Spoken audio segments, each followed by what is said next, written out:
Hey guys, it's Yesker Pally here. Today I'm covering new Photoshop features that have been included in the recent Adobe Max. The first one is neural filters, and they are new designed filters using Adobe Sensei, which is Adobe's service that can quickly focus on AI and machine learning. Using the neural filter AI, you can quickly alter someone's pose, expression, gaze, and even their age.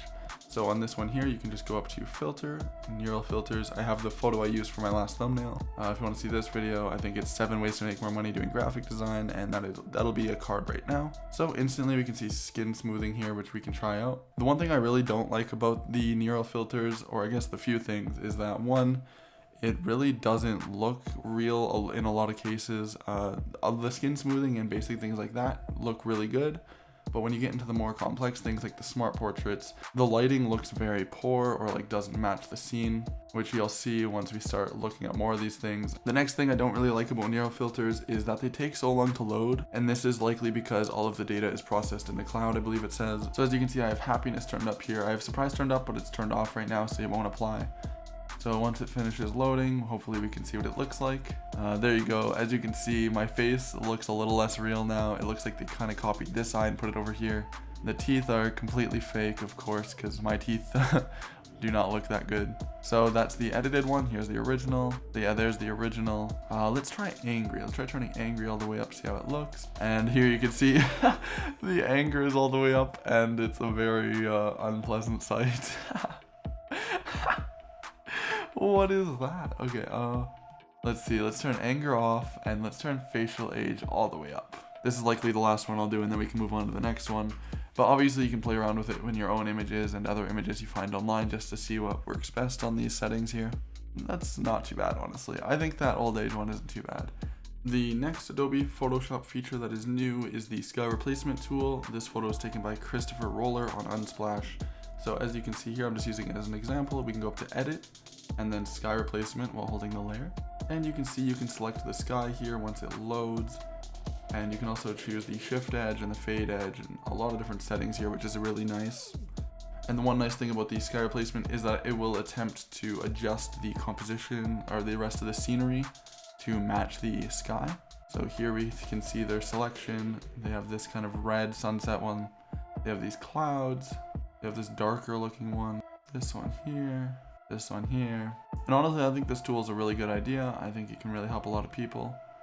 Let's change the shift edge. You can definitely play around a lot and see what you like. Then you can also use the brush here that they've included and use this to select where you want to change the sky. So let's say I want to move it around like this. There we go. Keep brushing it over if I want. But yeah, I think this tool is definitely really useful, and it seems like it's out of beta. It seems like it works very well. And it's a great alternative to manually changing the sky, as well as the scenery within the photo. The next feature is the Discover tab that they've now included that can adapt, and it's context aware, which means it knows which tools you're persistent with and will give you recommendations based on your skill set.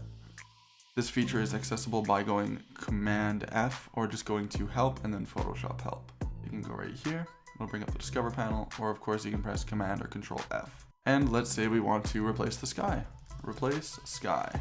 They've also, in the Discover panel, they've also included quick actions, which can easily help you do things like remove a background, blur a background, make a black and white background, or enhance an image, just with the click of a button rather than going through all of the settings. I think the new learning in app like the Discover feature is very useful for people maybe learning or having any questions that they need quickly solved. They've also enhanced the cloud documents, so now once you go into cloud documents and you have a file, you can select version history on the file, and you can go back to saves in the specific document and access previously saved documents. This is very helpful if you have a client project that you maybe have changed something on, saved, and realized they didn't want that change after all. You can easily select the older save in the version history. To access your version history, you'd open the cloud document, go up to File, and then go to Version History, which is right here. Another feature is the pattern preview, which has existed on Illustrator for a long time now, so I'm excited to see it brought to Photoshop finally. And what it does is essentially repeats your pattern objects horizontally and vertically. Normally they prefer smart objects, so whichever works. And you can quickly see what your pattern looks like, as you can see on my screen here. This is the artboard with the blue outline, and then this is the pattern repeated along it. And this live update, so if you want to duplicate this one, move it down. I'll move it down on all of them, which is very nice. And I'm not too sure why this didn't exist before, but I'm glad it exists now on Photoshop. Oh, there's a good example. And to use this feature, you can just go into view and then pattern preview, and it'll use your whole artboard as it, so just be careful with that. And what pattern preview really helps with is creating seamless patterns. Another new feature they've added is the triangle tool here.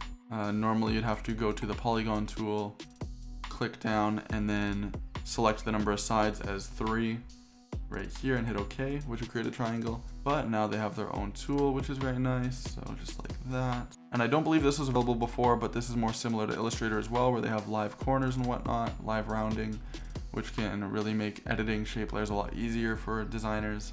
Another new feature on Photoshop is the resetting smart objects ability. So as you can see here, I have this smart rectangle. I'll just recreate it really quickly just to show you how I did this. I created this rectangle here, and then I went over here, right-clicked, create smart object. So now this object is editable on its own PSB, and anything you put in here will be applied once you hit save. And this is great for things like mockups. So if we distort this just like that, we can also reset it now, which is right here on the properties, and it'll go right back to the original format that it was on the smart object size and whatnot. Another cool feature they have is searchable swatches and searchable gradients, searchable patterns, searchable colors, and a lot more other searchable things now, which for some reason they didn't have before. I don't know why, because this is honestly a very convenient tool, so I'm really glad they've added it now. So let's say, like, look right here on my gradients, I have tons of colors, and I don't really know like how to sift through them all maybe if I have like way more than this. So I just want to find orange. Perfect. Have my oranges here. Easy. Same thing goes with patterns. I believe this affects, what does it affect exactly? It affects brushes, swatches, gradients, styles, patterns, and shapes. So the last Photoshop feature is the content aware tracing tool. This one's a little more experimental, so you have to go into preferences and actually activate it before you can use it.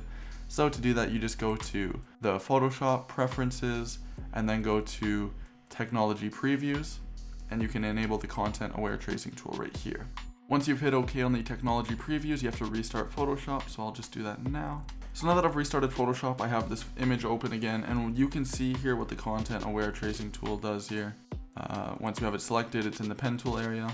We can hover over where my hoodie is right here, and you can see it'll kind of create a predetermined line. I'll click on it, and it will automatically create that. I'm not too sure how accurate it is. I'll definitely play around with it a bit.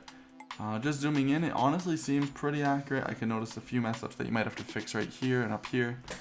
But other than that, I think this is a great tool, and the fact that it's experimental kind of proves that it might not work all the time, obviously. But those are all of the new important Photoshop features. I hope you guys enjoyed this video. If you did, please leave a like. If you'd like to see more content from me, feel free to subscribe. I hope you guys have a great day, and peace out.